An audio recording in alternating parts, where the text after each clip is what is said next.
Hello students, welcome to learn commerce with SK. Hire purchase system का ये हमारा first lecture है और इस लेक्चर में हम समझने वाले हैं कि हायर परचेज सिस्टम होता क्या है, hire purchase system and instalment system के बीच का डिफरेंस क्या होता है और जो जनरल एंट्रीज हैं in the books of seller and in the books of buyer वो भी हम समझने वाले हैं।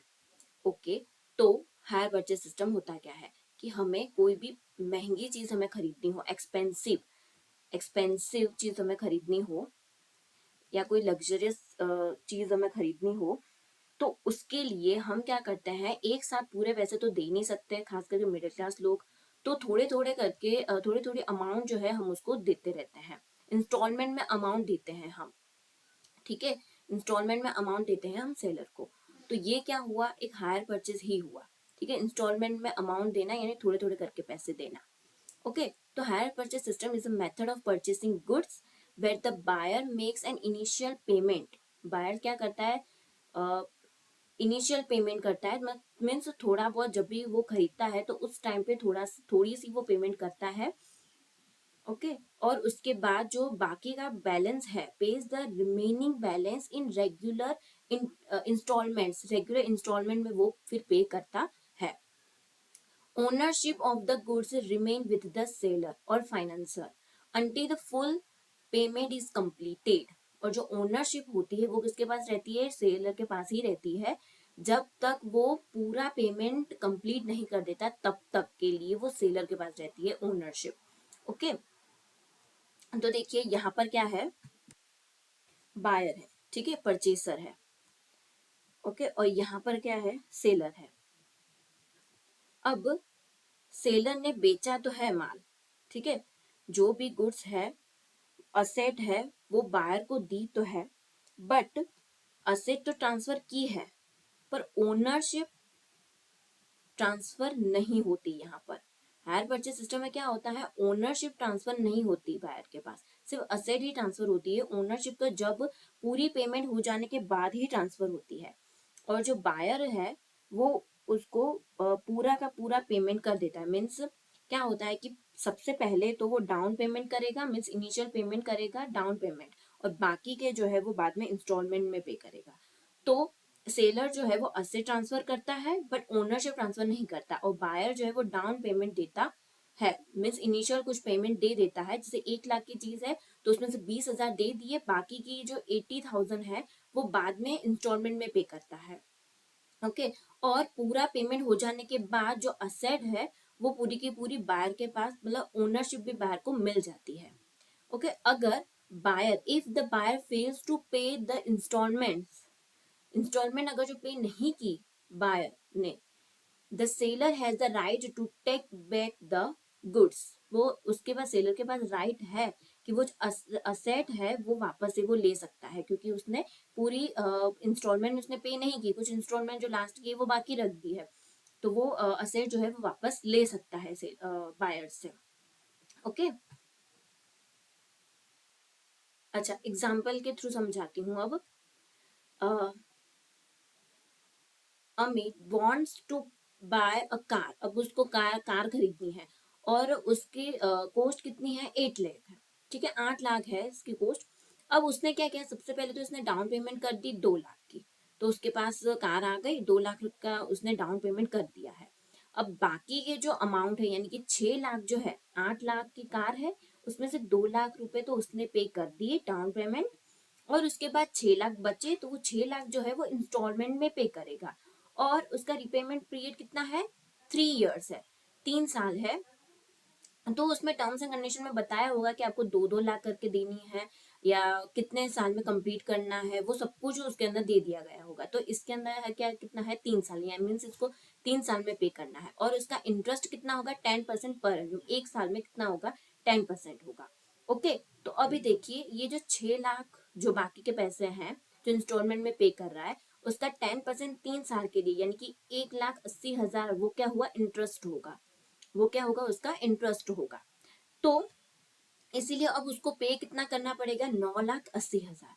कैसे, देखिए 2 लाख क्या थे डाउन पेमेंट जो उसने पे किया, 6 लाख इंस्टॉलमेंट के, और उसके ऊपर ये जो 6 लाख है उसके ऊपर इंटरेस्ट भी तो लगेगा ना, तो वो कितना होगा, 1,80,000। ओके, तो इन तीनों को हम प्लस करते हैं, मीन्स उसको अब उसको जो है वो टोटल उसने कितना पे किया, 9,80,000 उसने पे करेगा वो। ओके, तो और उसका जो कैश प्राइस है वो कितना है, 8 लाख है। तो अब 8 लाख कैश प्राइस है और 9,80,000, तो 1,80,000 तो उसका क्या हो गया, ब्याज हो गया। तो हायर परचेस में ऐसा होता है, इंस्टॉलमेंट सिस्टम या हायर परचेस में ऐसा ही होता है कि जितनी भी आइटम है या फिर गुड्स है, उसकी जो कॉस्ट होती है, असेट की जो कॉस्ट होती है, उससे ज्यादा उसको पे करना पड़ता है। क्यों? क्योंकि ये पीरियड भी तो काउंट हो गया ना, ईयर्स भी काउंट हो गए। वो अभी पे नहीं कर रहा है, वो 3-4 सालों के बाद पे कर रहा है। ये 1 साल, 2 साल, 3 साल मतलब टाइम पीरियड जो है वो भी ऐड हो गया, तो इसलिए उस पर इंटरेस्ट भी लगेगा। ओके, तो वो 9,80,000 में उसको ये कार पड़ेगी। ओके, तो ऐसा होता है इसके अंदर हायर परचेस सिस्टम में। ओके, अब समझते हैं कि हायर परचेस सिस्टम और इंस्टॉलमेंट सिस्टम का बीच का डिफरेंस क्या होता है। तो देखिए, सबसे पहले तो होता है ओनरशिप का डिफरेंस, ओनरशिप का। तो इंस्टॉलमेंट सिस्टम में क्या होता है कि जब भी the purchaser becomes the owner of the article immediately on signing contract under instalment system. ये यहाँ पर इंस्टॉलमेंट है, ठीक है। इंस्टॉलमेंट सिस्टम में क्या होता है कि जो परचेसर है ना, वो ओनर बन जाता है। वो डाउन पेमेंट करेगा और वो असेट जो है उसके पास आ गई और वो उसका ओनर बन जाता है। बट हायर परचेस सिस्टम में क्या होता है कि जो बायर है ना, परचेसर, उसको सिर्फ और सिर्फ पोजीशन मिलता है of the article on signing the contract. He does not become the owner till that last installment is paid. वो लास्ट इंस्टॉलमेंट पे करने के बाद ही ओनर बनेगा, तब तक वो उसका ओनर नहीं बनेगा। उसके बाद असेट आ तो जाएगी, उसके पास। वो डाउन पेमेंट करने के बाद उसके बाद असेट तो आ गई, बट वो उसका वो ओनर नहीं बनता जब तक वो पूरी अमाउंट पे न कर दे तब तक। ओके, तो ये एक तो ओनरशिप का डिफरेंस है। इंस्टॉलमेंट सिस्टम में डाउन पेमेंट करने के बाद उसको ओनरशिप मिल जाती है बायर को, ठीक है। लेकिन हायर परचेस सिस्टम में क्या होता है, ओनरशिप नहीं मिलती। लास्ट इंस्टॉलमेंट यानी पूरे के पूरे पैसे भर दिए उसने, पे कर दिए, और उसके बाद उसको ओनरशिप मिलेगी। अब सेल, तो सिंपल सी बात है कि अंडर इंस्टॉलमेंट सिस्टम में the contract is a sale. वो सेल हो गया, वो ओनरशिप तो बन ओनरशिप तो उसको मिल जाती है, यानी कि ये सेल हो गया। बट हायर परचेस सिस्टम में क्या होता है कि जब payment of installment is treated as hire, the contract is converted into sale only on payment of the final installment। जब फाइनल इंस्टॉलमेंट पे कर दिया उसके बाद ही सेल जो कॉन्ट्रैक्ट है वो सेल में कन्वर्ट होगा। ओके, हायर परचेज सिस्टम में क्या होता है, कॉन्ट्रैक्ट कहलाता है, ये एक टाइप का कॉन्ट्रैक्ट है। और जब उसने पूरा फाइनल पेमेंट कर दिया उसने, उसके बाद ही वो सेल में कन्वर्ट होगा। ओके, अब क्लेम, तो यहाँ पर क्या होता है कि seller under the instalment has a right to sue the purchaser for recovering the unpaid amount, but he has no right to take away the article from the buyer. अगर instalment system में जब जो purchaser है उसने पे नहीं किया, ठीक है, उसने कोई इंस्टॉलमेंट पे नहीं की, तो सेलर के पास राइट है कि वो उसके ऊपर केस कर सकता है। बट वो जो आर्टिकल है, जो भी उसने असेट खरीदी है, वो वापस नहीं ले सकता, ठीक है। केस कर सकता है लेकिन वो वापस नहीं ले सकता। बट हायर परचेस सिस्टम में क्या होता है कि अगर परचेसर ने पेमेंट नहीं की, तो सेलर के पास राइट होता है कि वो जो भी असेट है उसको वापस से ले सके, ठीक है। Seller under hire purchase system has a right to get his article back. Seller के पास राइट होता है कि वो अपना आर्टिकल है, जो भी असेट उसको दी है, वो वापस ले सकता है if the purchaser makes default in the payment of the instalment due. Okay, loss bearing, तो इसके अंदर लॉस कौन बियर करेगा, वो करेगा परचेसर करेगा, क्योंकि ओनरशिप उसको मिल चुकी है। ओके, और हायर परचेस सिस्टम में क्या होता है कि जो सेलर है उसी के ही पास रहती है ओनरशिप, इसलिए जो भी लॉस होगा वो वही बियर करेगा। But but however the buyer has to take responsibility. अब बायर के पास से चीज पहुंच चुकी है तो रिस्पॉन्सिबिलिटी तो होगी ना कि उसका अच्छे से ख्याल रखे, and would be liable to the seller if any damage is caused to the article due to his negligence. ठीक है, तो वो जो लायबल कौन रहेगा, वो सेलर रहता है। ओके, तो instalment system and hire purchase system, तो एक बार मैं फिर से बताती हूँ। इंस्टॉलमेंट सिस्टम में ओनरशिप मिल जाती है और हायर परचेज सिस्टम में ओनरशिप नहीं मिलती। ओके, लास्ट इंस्टॉलमेंट पे करने के बाद ही मिलती है। सेल, तो ये इंस्टॉलमेंट सिस्टम में तो एक सेल ही कॉन्ट्रैक्ट जो है वो सेल ही होता है, और हायर परचेज सिस्टम में जब लास्ट इंस्टॉलमेंट पे कर दिया उसके बाद सेल कहलाएगा, पहले नहीं। क्लेम, तो इंस्टॉलमेंट सिस्टम में केस कर सकता है सेलर, बट जो भी असेट है उसको वापस नहीं ले सकता। बट हायर परचेज सिस्टम में क्या होता है कि असेट जो है वो वापस ले सकता है अगर उसने पेमेंट ना की हो। ओके, तो इतना फर्क होता है instalment system and hire purchase system में। ओके, अब जनरल एंट्रीज। ओके, तो in the books of hirer means buyer के बुक्स में, और in the books of vendor जो सेलर होता है वो।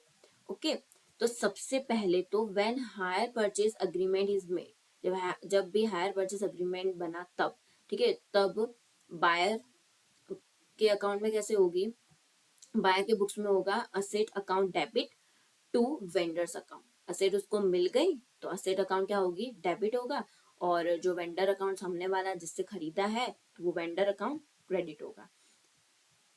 अब सेलर, सेलर के बुक्स में किस तरह से होगी एंट्री, हायरर अकाउंट डेबिट होगा। ठीक है, हायरर अकाउंट क्या होगा, डेबिट होगा, और जो to sale account, sale account क्या होगा, क्रेडिट होगा। ओके, अब आगे second entry for the down payment on signing the agreement. अब एग्रीमेंट हो चुका है तो अब डाउन पेमेंट तो करना पड़ेगा ना, तभी एसेट उसको मिलेगी। तो डाउन पेमेंट होगा तो बायर जो परचेसर है जिसने परचेस किया है तो उसके बुक्स में होगा वेंडर्स अकाउंट डेबिट होगा, vendor's account debit to bank account, क्योंकि इस बैंक अकाउंट इसलिए क्योंकि इसके तो पैसे जा रहे हैं ना, पेमेंट कर रहा है वो तो पैसे जा रहे हैं इसीलिए, और वेंडर अकाउंट तो जिससे वो खरीद रहा है वो। और यहाँ पर सेलर के अकाउंट में कैसे होगा, bank account debit to hirer's account, क्योंकि उसके बाद पैसे आ रहे हैं तो बैंक अकाउंट डेबिट होगा और सामने वाले अकाउंट का नाम होगा, ठीक है, सामने वाले का नाम होगा यहाँ पर। अब थर्ड एंट्री होगी फॉर रिकॉर्डिंग इंटरेस्ट, इंटरेस्ट की रिकॉर्डिंग होगी when the instalment becomes due. अब इंटरेस्ट की एंट्री हो रही है तो interest account debit to vendor's account, किसको दे रहा है, वेंडर को दे रहा है, इंटरेस्ट अकाउंट डेबिट होगा टू वेंडर्स अकाउंट, और जो सेलर है तो उसके अकाउंट में कैसे करेंगे हम, उसके बुक्स में तो हायरर्स अकाउंट डेबिट होगा टू इंटरेस्ट अकाउंट, इसका बस आपको उल्टा कर देना है। ओके, और नाम तो हमेशा सामने वाले का ही होगा क्योंकि खुद की बुक में खुद का नाम तो लिख नहीं सकते। अब third fourth, when instalment is paid, जब इंस्टॉलमेंट पे होगा तब वेंडर्स अकाउंट क्या होगा, डेबिट होगा टू बैंक अकाउंट, क्योंकि इंस्टॉलमेंट कौन पे करेगा, बायर पे करेगा, तो बायर में से पैसे गए तो टू बैंक अकाउंट, और यहाँ पर सेलर के पास पैसे आए तो bank account debit to hirer's account. Okay, तो मतलब इसका भी क्या हो गया, पूरा उल्टा ही हो गया ना एंट्री। अब फॉर प्रोवाइडिंग डेप्रिसिएशन, तो अब असेट जो है वो बायर के पास आई है तो डेप्रिसिएशन तो वो कैलकुलेट करेगा ही, तो depreciation account debit to asset account, और यहाँ पर सेलर ने तो दे दिया है असेट उसको तो यहाँ पर कोई एंट्री नहीं आएगी। और उसके बाद 6 नंबर की entry for transferring depreciation and interest to profit and loss account, तो profit and loss account debit होगा to depreciation account and interest account, और सेलर के बुक में जो सेल कर रहा है तो उसके बुक में इंटरेस्ट अकाउंट डेबिट होगा and to profit and loss account, यहाँ पर डेप्रिसिएशन नहीं आएगा क्योंकि डेप्रिसिएशन यहाँ पर हमने एंट्री भी तो नहीं की है ना, और उसने सेलर ने असेट तो दे दी गई है तो डेप्रिसिएशन उसका लगेगा ही नहीं। ओके, तो देखिए ये फर्स्ट और सेकंड एंट्री जो है वो एक ही बार करनी है हर सम में, बट ये जो 4 एंट्रीज जो हैं वो आपको जो सम है उसमें दिया हुआ होगा कि 3 साल के इंस्टॉलमेंट दिया होगा या 4 साल का इंस्टॉलमेंट दिया होगा, तो उस हिसाब से आपको 3 या 4 साल तक का आपको हर साल आपको ये 4 एंट्रीज जो है वो करनी पड़ेंगी। ओके, बाकी ये जो 2 एंट्री है वो तो आपको एक ही बार करनी पड़ेगी। तो इतना होता है इसके अंदर। इजी है, जनरल एंट्रीज तो बहुत ज्यादा इजी है। ओके, तो ये थी जनरल एंट्री बायर के अकाउंट में और सेलर के बुक्स में। अब ledger accounts in the books of purchaser. अब परचेसर के बुक्स में कौन कौन से लेजर अकाउंट्स आएंगे? एक तो asset account, vendor account, vendor सामने वाला जो अकाउंट है वो, सामने वाले का account, vendor account, interest account and depreciation account. Okay, और जो ledger accounts in the books of sale, अब उसने सेल कर दिया तो हायरर अकाउंट में जिसको सेल किया है उसको, तो उसका अकाउंट वो बनाएगा और एक इंटरेस्ट अकाउंट बनाएगा, क्योंकि इंटरेस्ट तो उसी को ही मिल रहा है ना, तो इंटरेस्ट अकाउंट और हायरर का अकाउंट। और जो परचेसर है, जिसने परचेज किया है, तो असेट तो उसके पास आ गई, तो असेट अकाउंट भी बनेंगे, और एक सामने वाला जिससे उसने खरीदा है वो vendor account, interest and depreciation. Okay, तो सब में जैसा बोला होगा कि इतने इतने अकाउंट बनाओ, तो हमें बनाना है, नहीं तो ज्यादा बनाने की जरूरत नहीं है। अच्छा, तो अब मैं लेक्चर नंबर 2 में बताऊंगी कि इसकी कैलकुलेशन कैसे होती है और इसमें अकाउंट्स कैसे प्रिपेयर करना है, जनरल एंट्रीज वगैरह, वो सब कुछ मैं अच्छे से आपको एक सम सॉल्व करके बताऊंगी लेक्चर नंबर 2 में। तो इसलिए आप सब्सक्राइब करके रखिए और अपने फ्रेंड्स के साथ भी शेयर करें। Okay, thank you.